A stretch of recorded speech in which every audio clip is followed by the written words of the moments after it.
hundreds massacred in Ethiopia even as peace deal was being reached. Soldiers from neighboring Eritrea went house to house killing villagers in Ethiopia's Tigray region, witnesses say. The Washington Post. Just days before a deal to end the war in Ethiopia's Tigray region, soldiers from neighboring Eritrea last fall massacred more than 300 villagers over the course of a week, according to witnesses and victims' relatives.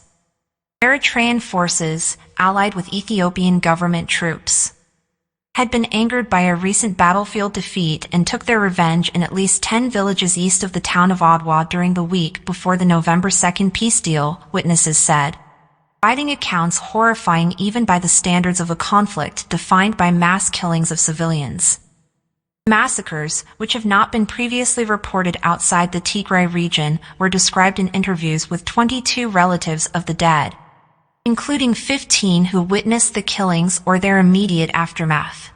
They spoke on the condition of anonymity for fear of reprisals.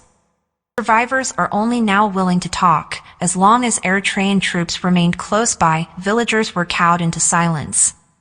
Once the soldiers finally pulled back in late January from much of Tigray, witnesses and relatives began to give accounts like the following. A toddler killed with his 7-year-old brother and their mother. Elderly priests shot in their homes. A nursing mother shot dead in front of her young sons. Family members beaten back as they clung to fathers and sons being taken to their deaths. Residents of the village of Mariam Shawido who had fled the violence said they returned from the bush to find the doors of their homes swinging open, the floors inside black with blood and the air heavy with the stench of death. Others searched for brothers and husbands among half-eaten corpses on a mountain where scores were executed and left to wild animals. Satellite images first provided by Planet Labs and reviewed by the Washington Post show that at least 67 structures in the area, mostly in household compounds, were severely damaged during the time that witnesses said the killings happened. Additional imagery provided to the Post by Maxar Technologies shows military vehicles matching witness descriptions of Eritrean vehicles less than 3 miles from where the massacres took place. The agreement between the Ethiopian government and Tigrayan rebels brought about a ceasefire in a 2-year war that had made northern Ethiopia one of the deadliest places in the world. But the deal did not address the status of Eritrean troops.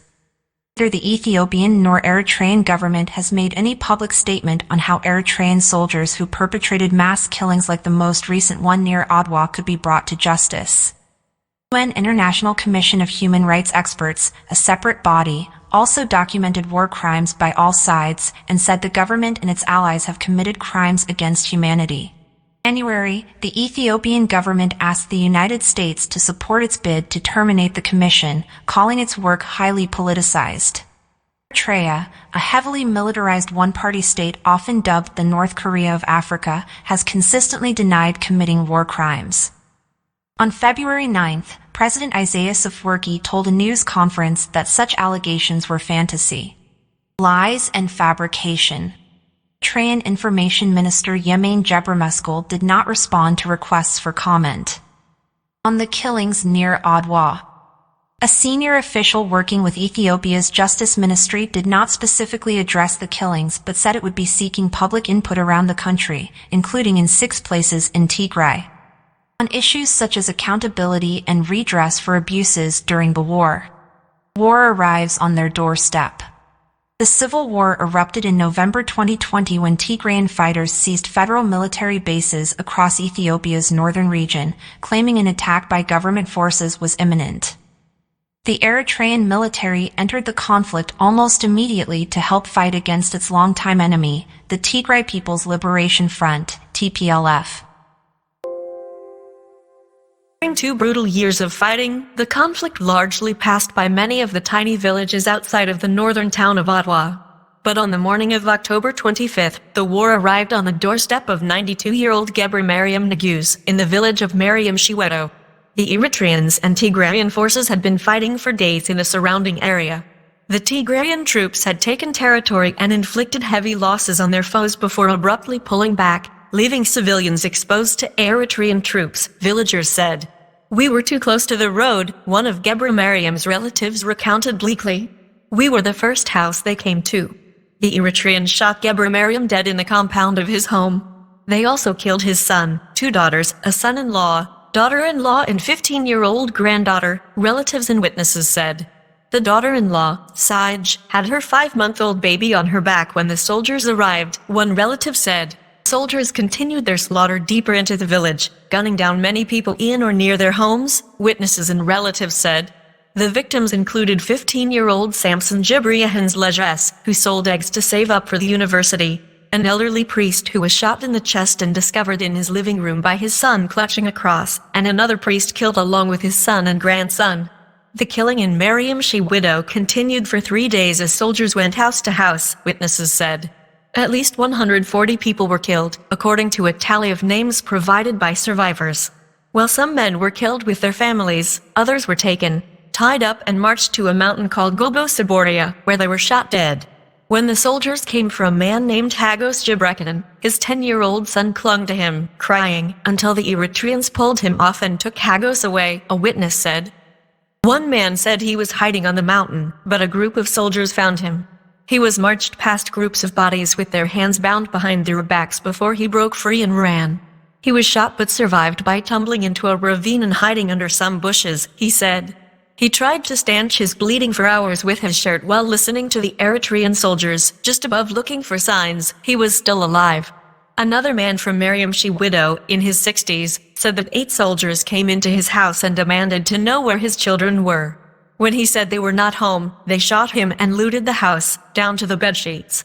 They came to check if I was dead twice, but when they kicked me, I just played dead, he said. Eventually, he crawled into the forest and met a small girl, begging her for help. Neighbors tore up some women's clothes to bandage his wound and, lacking medicine, smeared honey on it. For 4 days, they took him into their house late at night but returned him to the forest before dawn, fearing soldiers would discover him in their home and kill them all. He said. Satellite imagery collected by Maxar Technologies on October 27 shows at least 25 vehicles, identified by 3 analysts as military vehicles, either stopped or moving very slowly less than 3 miles east of Mariam's widow. Survivors said Eritrean vehicles were in the area at the time. Less than 2 miles farther to the east, largely confined to an area just south of Mariam's widow church, more than 60 structures were severely damaged by November 1st, according to a review of satellite imagery provided by Planet Labs. When the Eritreans finally left Mariam's widow on November 1st, the villagers emerged from hiding and searched for their loved ones. Survivors found that many of the bodies had been partially eaten by animals.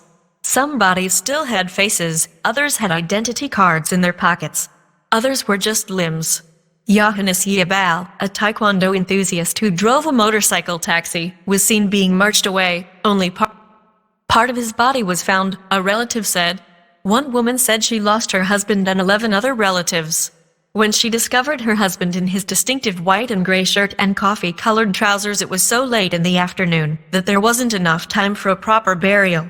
She and 2 other women scraped soil over his body to protect it from hyenas, she said. She recalled her husband was a kind man who always brought home treats for their 3 children. When asked for her fondest memory of him, she hesitated, then offered, every day was special. Horrors on all sides. As Tigray emerges from the war, few places have been left unscathed, and no side is blameless. Peace deal ending Ethiopia's Tigray war yet to dispel fear of more atrocities. Residents, rights groups and journalists have documented frequent mass killings of civilians, systematic gang rapes and sexual slavery by Eritrean soldiers. Ethiopian government troops have also been blamed for repeated war crimes and other atrocities. The Ethiopian government has said it has arrested more than 50 of its own soldiers for crimes that included rape and killing civilians, but the trial records and identities of the soldiers have never been made public. Ethiopian prison guards also killed scores of Tigrayan detainees at a camp near Mirababaya in November 2021, and at least 7 other locations, according to an exclusive report in the Post, citing witness accounts. Ethiopian guards massacred scores of Tigrayan prisoners, witnesses say. Tigrayan fighters have also been credibly accused of war crimes, including the rape and murder of Eritrean refugees living in their region, and the forcible recruitment of young people into their ranks by jailing relatives if they refused. When Tigrayan forces pushed into the neighboring regions of Afar and Amhara, residents reported hundreds of rapes, looting and the killing of civilians. Early in the war, a Tigrayan youth militia in a town called Massacred killed hundreds of mostly Amhara laborers. The TPLF leaders have denied these allegations, saying in particular their group did not carry out killings in Massacred. While the Ethiopian government has extensively documented crimes committed by Tigrayan fighters, it has not yet conducted such detailed investigations into crimes against Tigrayan civilians. Hundreds of civilians killed in Tigray, Ethiopia's Rights Commission says. Many of those left behind are glad for the November ceasefire.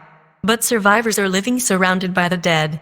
We want the world to hear what happened, said a woman who reported losing 7 close relatives in the massacre near Adwa. We want people to know what happened to our families. Too many to mourn properly. The week of slaughter by Eritrean soldiers extended well beyond Mariamshi widow to villages including Jiria, Adibechi, Adichua, Mindibdib, Kifdimit and Kumro, according to lists of victims shared with the Post and cross-checked by reporters. Some of the lists were neatly typed, others were scrawled on note paper or recited over the telephone. In Kumro, between 35 and 40 villagers were killed, one woman said. They were hiding, but the old ones stayed in their houses. They thought they would be safe, she said. Her 11-year-old son found his grandfather's body, she said. The soldiers had burned the thatch that covered the stone houses, the fodder for their livestock, even the beehives, she said. In Rehidaya, Eritrean troops killed a teacher named Latemachiel Fasea Abebe with her 7-year-old son, and another aged 20 months, a relative said. Her husband Dawit Weldu, also a teacher, was killed 4 days later in nearby Endabajerimo along with his brother, a construction worker, the relative said. A local official in Endabajerimo said at least 80 people were killed there. Residents said many were buried at a famous monastery nearby. Some of the dead were families from outside the area that had come to take nearby holy waters, said a resident. No one knew their names. At least 48 people were killed in the village of Jiria, according to lists provided by 2 survivors. The victims included 7 Muslims, many farmers, a 65-year-old mentally ill woman, and a priest. At least 34 of the victims were buried in a Bun Libanos church near Kumro, said a woman who attended a mass ceremony for the dead at the end of November. The mourning was bitter for us. Some people didn't come because they were afraid, she said, her words tumbling out. We didn't know who to cry for. Your father, sister, mother, brother. Families gathered in groups to exchange condolences, she said. Some mourners had lost so many relatives they weren't sure which group to stand with. Individual condolences would have taken hours, even days, so representatives from each group would murmur Sinit Yahabkam, may God give you strength, to another family's group, then move on to the next one. There were no priests to wave incense or perform the traditional ceremony of fithit on the bodies. She said they were all among the dead or mourning.